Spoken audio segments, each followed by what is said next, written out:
아담이 범죄한 이후로 하나님께서 메시아를 보내주시겠다고 말씀하시기 시작했습니다. 그 약속이 성경의 장수를 넘길수록 계속되는 것을 우리가 보게 됩니다. 결국 나중에 예수님께서 육신을 입고 이 땅에 오셔서 우리를 위하여 십자가에 죽으시고 부활하셔서 우리의 구원의 완성자가 되셨고 구원받을 수 있는 길을 열어주셨습니다. 그 주님이 이 땅에 계실 때도 내가 다시 이 땅에 오실 것이라는 말을 자주 하셨습니다. 내가 다시 올 때는 어떤 징조가 일어날 것이며 또 그 재림을 준비하는 사람들은 어떤 자세로 살아야 되는지 특별히 마태복음 24장이나 25장에 보면 아주 자세하게 기록되어 있는 것을 보게 됩니다.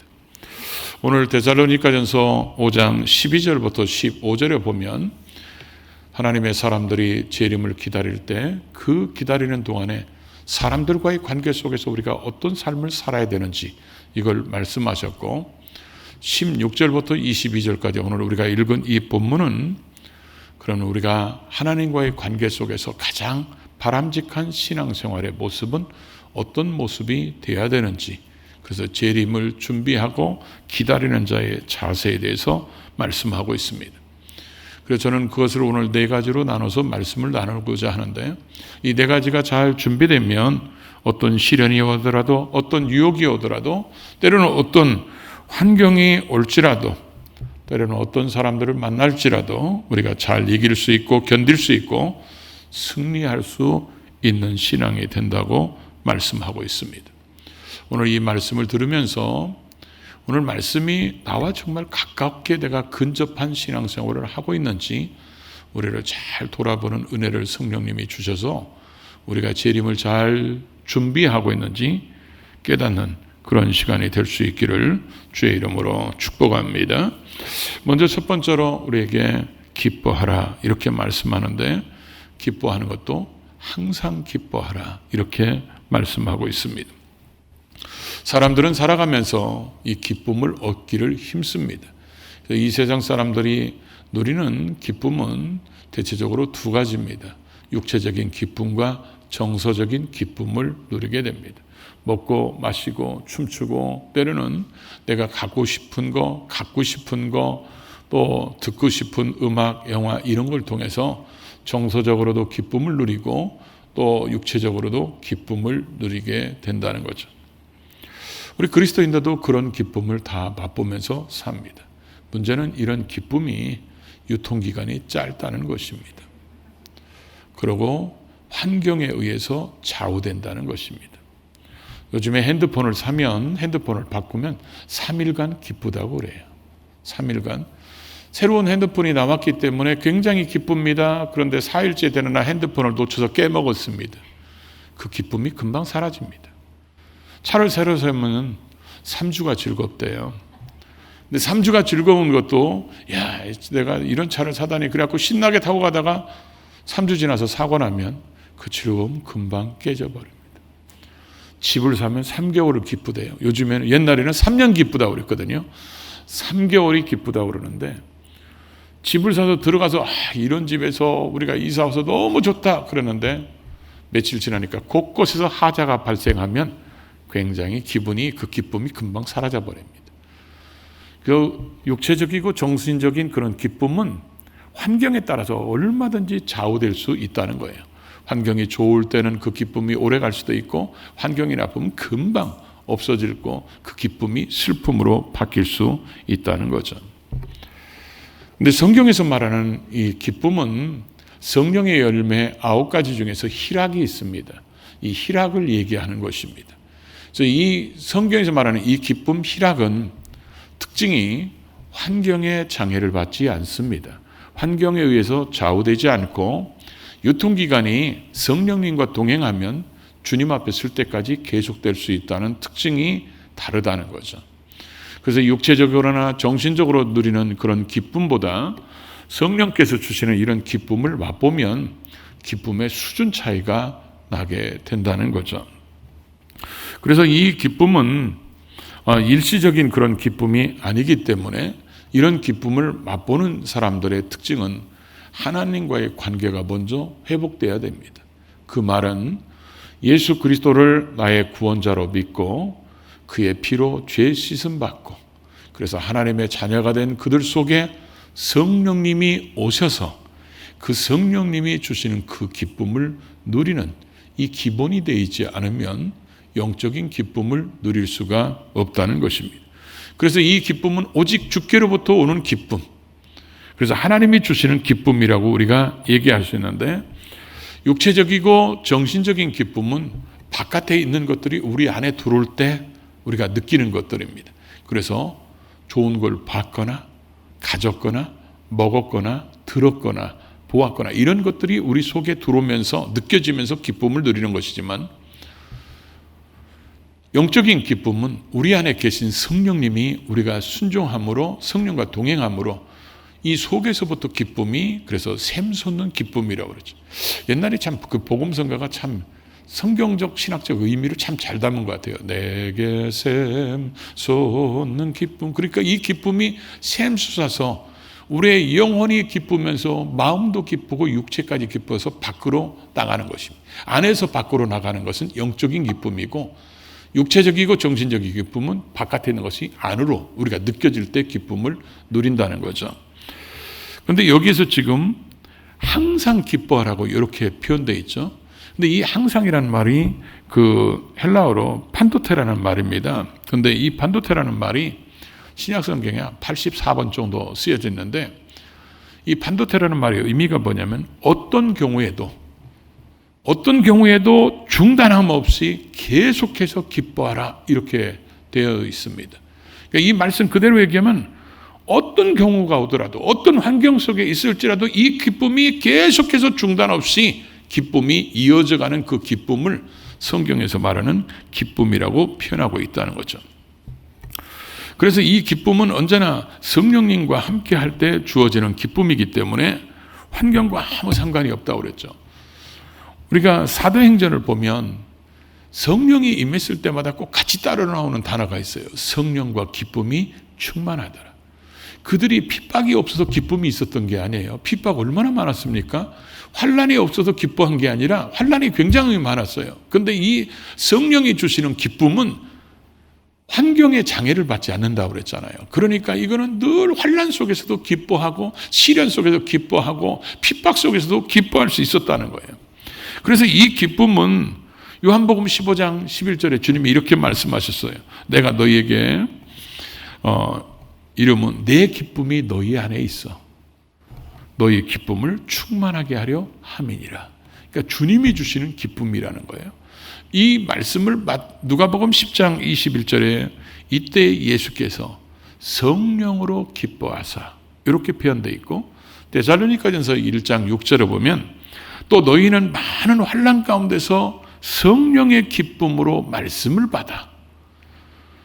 이 기쁨을 얘기할 때 성령으로 말미암아, 성령으로 기뻐하고, 이렇게 성령과 항상 연결되어 있는 이 단어가 성경에서 말하는 희락의 기쁨이라는 거죠. 그러니까 우리의 노력이나 우리가 뭘 마셨거나 먹었거나 가졌것 때문에 오는 것은 성령의 기쁨이 아니라는 거예요. 이건 오직 성령님이 하시는 것이기 때문에, 그래서 성령님과 함께함으로 이 기쁨은 누가 막을 수도 없고 누가 잘라버릴 수도 없다는 것입니다. 그래서 이 기쁨이 우리 속에서 넘쳐날 때 초대교회 같은 그런 모습이 될 수 있는데, 이 기쁨을 우리가 누리도록 사탄이 그냥 놔두지 않는다는 거예요. 그래서 사탄이 우리에게 이 근심을, 이 기쁨을 놓치게 하기 위해서 우리에게 보내는 게 뭐냐면 근심이에요. 근심, 염려, 절망, 낙심, 두려움, 이런 것들이 전부 다 사탄이 이 영적인 기쁨을 누리지 못하도록 우리를 공격하는 화살들을 계속 쏴대는 거예요.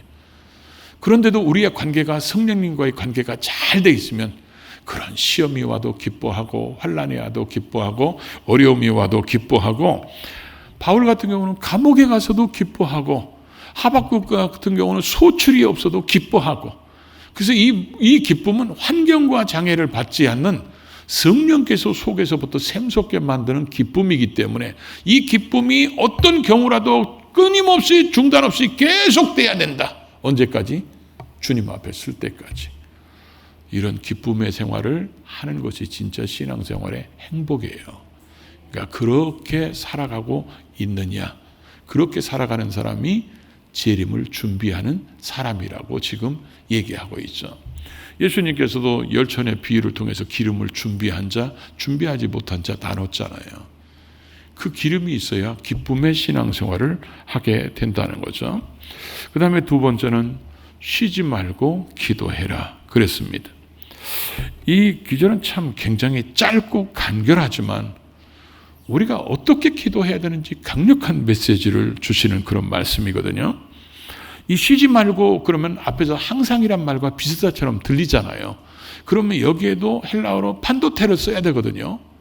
근데 이 비슷한 말이 파스라는 말이 있어요. 물파스 말고 헬라어로 파스라는 말이 있는데 이 파스라는 말이 항상 계속 끊임없이 이런 말로 쓰여질 때 이게 성경에 1245번이나 기록되어 있어요. 그런데 그 파스라는 말이나 판도테라는 항상 이런 말을 성경에 안 썼어요. 바울이 여기서 쉬지 말고 할 때. 그럼 왜 바울이 그렇게 잘 쓰는 말을 안 쓰고 성경에 딱 4번밖에 안 나오는 단어예요. 그러니까 쉬지 말고가. 근데 이게 굉장히 생소한 단어인데 4번 쓰여진 것이 전부 다 어디와 연결돼서 있냐면 기도, 감사 여기에 연결돼서 4번이 쓰여지는 아주 생소한 단어인데 왜 바울을 통해서 하나님이 이걸 의도적으로 이걸 쓰게 하셨냐는 거예요. 우리가 보통 이게 또 더군다나 이 쉬지 말고가 합성어예요. 합성어. 두 단어가 합쳐져 가지고 이 의미가 뭐냐면 밑바닥까지 이르도록 멈추지 않는 그 원어 자체로는 그런 의미예요. 밑바닥까지 이르도록 멈추지 않는. 그러니까 이 말의 의미가 뭐냐면요. 지금 우리가 추락하는데 끝이 없어. 고난을 당하는데 언제까지 끝날지도 몰라. 계속되는 고난, 계속되는 추락, 계속되는 핍박, 이게 끊어질 수 있는 언제 끝이 보이지 않는 이런 것들이 계속되는 마치 어떤 동굴 속에 뚝 떨어졌는데 끝이 안 보이게 계속 떨어지는 이런 상태를 표현하는 단어예요. 그런 상태에 이를지라도 뭐라고요? 기도를 놓쳐서는 안 된다는 거예요. 사람이 견디기 어려운 때로는 이해할 수 없는 극한 상황이 이럴지라도 이때에도 우리가 반드시 기도를 해야 된다. 기도를 놔서는 안 된다는 거죠. 도무지 기뻐할 수 없고 도무지 용서할 수 없고 도무지 낙심만이 밀려오는 그런 처참한 상황에 이를지라도 기도를 놔서는 안 된다. 그 얘기예요. 저는 그래서 이 말씀을 뭐라고 제 나름대로는 이렇게 해서 했어요. 호흡이 끊어지는 한이 있더라도 기도를 놓아서는 안 된다. 그런데 이 단어가 기도하라는 단어도요. 보통 성경에 이 헬라어로 2가지 그 기도하라는 단어가 쓰여져 있는데 하나는 데오마이라는 단어가 쓰여져 있어요. 이 말의 의미는 우리가 필요한 것을 하나님 앞에 구하는 것이야. 그런데 여기서는 이 데오마이라는 단어를 안 쓰고 프로슈케스터라는 단어를 썼어요. 그런데 이 단어의 의미가 뭐냐면 예배하는 마음으로 하나님이 구하시는 그런 기도를 드리는 이럴 때 쓰는 단어예요. 근데 왜 이 단어를 썼을까? 그래서 제가 여러분들에게 이해 쉽게 얘기한다면 이렇게 설명하면 이해될 것 같아요. 우리는 필요한 것을 주님이 기도에 대해서 이방인들이 구하는 거 얘기했잖아요. 먹을 거, 마실 거, 필요한 거 이거 구한다고 그랬잖아요. 이거 이방인들이 구한다 했잖아요. 이렇게 우리가 하나님 앞에 뭔가 필요할 때 구할 때 이게 데오마이예요. 그런데 주님은 우리한테 뭘 기도하라고 그랬죠? 그런 건 이방인이 하는 것이니까 너희는 먼저 그의 나라와 그의 의를 구하라. 이렇게 한 이 기도가 프로슈케스터라는 거예요. 지금 여기서 기도하라는 단어가 그 의미가 뭐냐면 너희가 지금 아무리 핍박이 계속되고 절망의 상황이 계속되고 나락에 계속 떨어지고 끝이 보이지 않는 그런 계속 그런 어려움이 몰려올지라도 하나님의 뜻이 이 땅에 이루어지도록 기도를 쉬어서는 안 된다. 그게 이 말씀이에요. 그러니까 이 기도가 굉장히 깊은 의미를 담고 있다는 것을 우리에게 보여주고 있죠. 우리는 대부분 기도하다가 쉴 때 많잖아요. 여러분이 문제 있으면 그래서 목사들이 가끔 놀랄 때가 뭐냐면 교회 저녁 예배도 잘 안 나온 분이 갑자기 새벽 예배 나오면 목사들이 굉장히 놀래요. 거기다 대고 울기까지 하면 두려워요. 거기다 대고 오래 앉아 있으면 불안해집니다. 도대체 뭔 일이 터졌길래 저럴까? 그러다가 얘기 들어보니까 문제가 생겼어요. 근데 문제 해결되면 또 안 나와요. 왜냐하면 지금 문제가 있어서 왔는데 해결되니까 기도를 쉴 수 있거든요. 그리고 어떤 문제 갖고 막 기도하다가 응답이 안 오면 아이 모르겠다. 그리고 기도 포기할 수도 있거든요. 지금 이 단어는 뭐냐면 주님 앞에 서는 그날까지 어떤 상황, 환경 가릴 거 없이 기도는 뭐예요? 절대로 포기해서는 안 된다.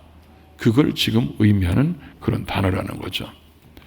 세 번째는 범사에 감사하라. 이것이 그리스도 예수 안에서 너희를 향하신 하나님의 뜻이니라. 범사에 감사하라. 이 범사라는 말은 모든 일에 또는 어떤 환경일지라도 이런 단어예요. 그래서 어떤 번역 성경에는 뭐라고 표현하냐면 모든 환경에서도 감사하십시오. 이렇게 써 있었어요. 근데 말이 그렇지 모든 환경에서 감사가 됩니까? 지금 찔려서 아멘 안 하는 거죠. 이스라엘 백성들을 보면 그들이 저녁에 잘 때는 하나님의 임재의 상징으로 불기둥을 자기들이 덮고 있어요. 불기둥이. 낮에 더울 때는 구름기둥이 덮고 있어요. 자고 일어나면 만나가 내려 있어. 이 사람들은 하나님의 살아계심을 지금 피부로 느끼면서 사는 사람들이에요. 그런데 조금만 어려우면 원망불평해. 근데 모세는 원망불평을 같이 하는 게 아니라 기도하고 있어요. 그럼 왜 그럴까요? 하나님의 아는 것의 차이 때문에 그래요. 우리가 범사에 감사할 수 있는 것은 하나님이 어떤 분인가를 알수록 감사가 많아지는 거예요. 우리가 감사라는 말을 영어로 땡큐라고 그러잖아요. 이 땡큐라는 말이 본래 think에서 나왔대요. 생각에서. 그러니까 하나님이 어떤 분인가를 깊이 생각할 줄 아는 사람은 감사가 나오게 돼 있어요. 자, 예를 들어 볼게요. 이스라엘 백성들이 그렇게 원망할 때 모세는 하나님이 어떤 분인지를 알았어요. 이들이 지금 물 없다고 원망해도 하나님은 물을 공급하실 하나님이란 걸 알았어요.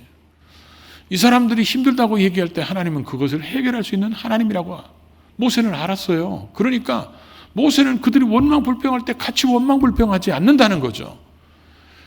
우리가 하나님이 어떤 하나님인지를 알으면 그 하나님에 대한 섭리의식에 눈이 떠지면 지금 내가 이해할 수 없는 상황이고 지금 이 고난이 언제 끝날지도 모르는 이런 상황에 있을지라도 하나님은 결국은 합력하여 선을 이루게 하실 것이며 이 고난이 내게 유익되게 하시는 그런 하나님이라는 것을 내가 분명히 나는 안다. 그러면 그 범사에 감사할 수 있다는 거예요. 근데 그런 하나님을 모르면 하나님이 도대체 뭐 하는 겁니까? 이거 막아주시지 않고. 왜냐하면 그 고난의 터널을 지내야 하나님의 복이 준비된 곳으로 우리가 갈 수 있는데, 그래서 하나님이 이 고난을 터널을 통과하게 하는데 하나님의 그 깊은 마음을 이해하지 못하면 원망하고 불평한다는 거죠. 그러니까 하나님을 어떤 하나님으로 자기가 아느냐에 따라서 감사할 수도 있고 불평할 수도 있는데, 지금 우리가 성경이 그렇잖아요. 모든 일에 감사해라. 그것은 하나님을 알수록 우리는 감사하게 되는 거예요. 그런 속에서 감사하게 되는 게 그게 진짜 신앙이라고 지금 얘기하고 있는 것을 우리에게 보여주고 있죠. 그래서 이렇게 기뻐하라, 항상 기도해라, 쉬지 말고 감사해라, 모든 일에 이렇게 사는 것이 그리스도 예수 안에서 구원받은 사람들에게 대한 하나님의 뜻이라는 거예요. 왜냐하면 그렇게 해야 재림을 준비할 수 있기 때문에. 그러고 나서 이렇게 준비했을 때 우리에게 찾아오는 것이 바로 뭐냐면 19절부터 22절까지의 내용을 저는 한마디로 뭐라고 표현하냐면 분별하는 삶이라고 표현했어요. 왜 그러냐면 예수님도 재림에 대한 얘기를 할 때 주님이 재림하실 때 여기 있다 저기 있다고 그래도 뭐요? 나가지 마라 그랬어요. 그 얘기는 뭐예요? 분별을 잘하라는 얘기잖아요. 그래서 그 재림에 대한 얘기를 나올 때 항상 성경에 보면 분별을 강조하고 깨어있어라 근신하라 그 얘기가 뭐예요? 분별하라는 얘기라고 우리가 그 의미가 같잖아요.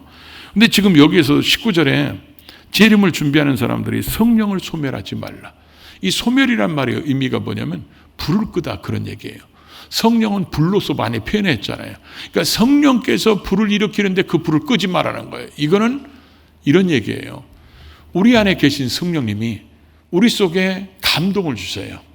하나님의 소원을 일으켜 주셔. 그런데 우리가 인간적인 본성으로 그거를 덮어버리는 거예요. 눌러버리는 거예요. 그렇게 하지 말라는 거예요.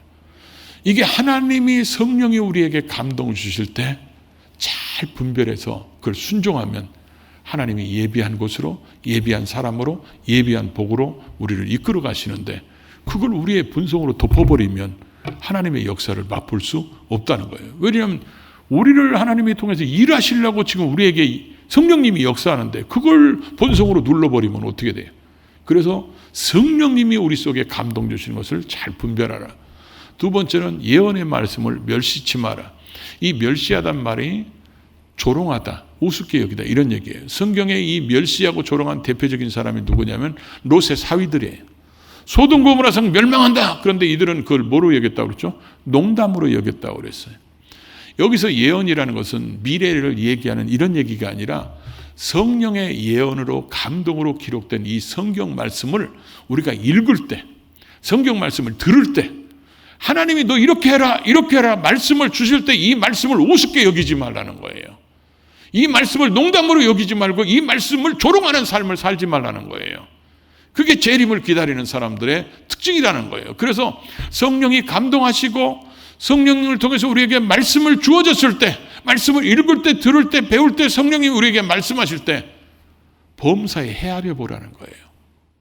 모든 일을 테스트해 보라는 거예요. 시험해 보라는 거예요.